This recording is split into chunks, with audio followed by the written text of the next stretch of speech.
पाकिस्तान के हालिया सियासी मंजरनामे को देखते हुए कामयाबी का अंदाजा लगाया जाए तो मौलाना फजलुर रहमान हर एतबार से सुरखरू और फाते नजर आते हैं। 26वीं आईनी तरमीम की मंजूरी के दौरान उनको हासिल होने वाली सियासी कामयाबियां हैरान कुन हैं कि कैसे मौलाना ने पार्लियामान में अक्सरियती सीटें रखने वाली बड़ी सियासी जमातों को तिगनी का नाच नचाया और फिर अपनी शराइत पर उनसे मामलात आगे बढ़ाए।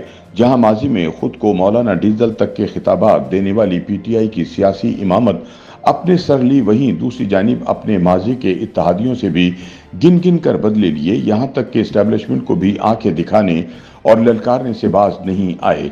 ख्याल रहे कि इस वक्त पाकिस्तानी सियासत बुनियादी तौर पर तहरीक इंसाफ और एंटी तहरीक इंसाफ कैंप में मुनक़सिम है। जेयूआई फरवरी के इंतखाबात से पहले एंटी तहरीक इंसाफ कैंप में ही थी। मौलाना ने अब अपने आप को बाहर निकाला और एक तीसरी ऑप्शन तख्लीक की, यानी ऐसी अपोजिशन जमात जो एंटी तहरीक इंसाफ होने से ज्यादा एंटी एस्टेब्लिशमेंट बन चुकी है। मुबस्सरीन के मुताबिक मौलाना फजलुर रहमान समझते हैं कि सियासत में नजरियात की बजाय मफादात और मकासद को सामने रखा जाता है। जहां सियासी फायदा हो उसी पलड़े में अपना वजन डाल देना चाहिए। 26वीं आईनी तरमीम के मामले में भी मौलाना ने यही कुलिया अपनाया। मुबस्सरीन के मुताबिक मौलाना के नाक़दीन उन पर यही तनकीद करते रहे कि वो मफादात की सियासत करते हैं। अपने मकासद हासिल करने में इन्हें इसकी परवाह नहीं होती कि किसी बदनाम और करप्शन के इल्जामात में मुलव्विस सियासी जमात के साथ इक़्तिदार का हिस्सा बन जाएं।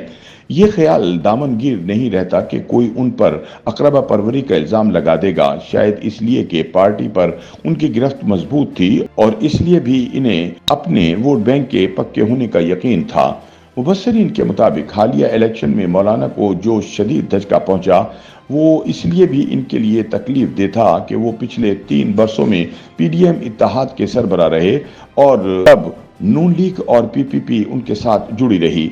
मौलाना के करीबी हलकों के मुताबिक मौलाना को तवक्को थी कि फरवरी 2024 के इलेक्शन के बाद इन्हें हुकूमत में मुनासिब शेयर मिलेगा। वो बलूचिस्तान की सूबाई हुकूमत और केपीके के गवर्नरशिप के अलावा सदर मुमलिकत के ओहदे को भी अपनी जमात का हक समझते थे। ताहम इलेक्शन के बाद सब कुछ उलट हुआ।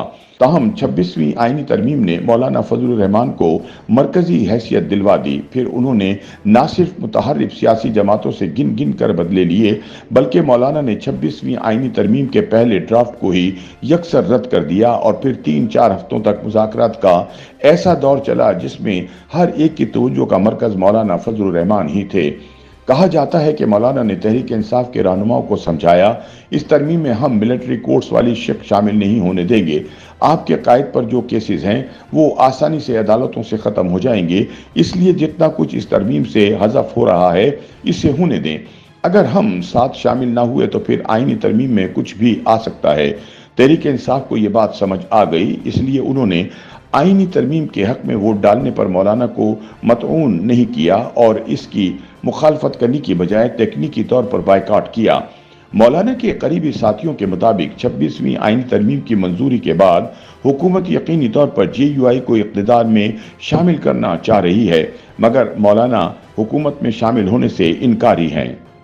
YouTube पर गूगली न्यूज देखने के लिए youtube.com की सर्च बार में गूगली न्यूज टीवी टाइप करें। गूगली न्यूज के पेज पर सुर्ख रंग के सब्सक्रिप्शन वाले बटन पर क्लिक करना ना भूलिए। YouTube पेज पर अपलोड होने वाली वीडियो से बाखबर रहने के लिए बेल आइकन पर क्लिक कीजिए। आपको हर नई वीडियो के बारे में नोटिफिकेशन मौसूल हो जाएगा।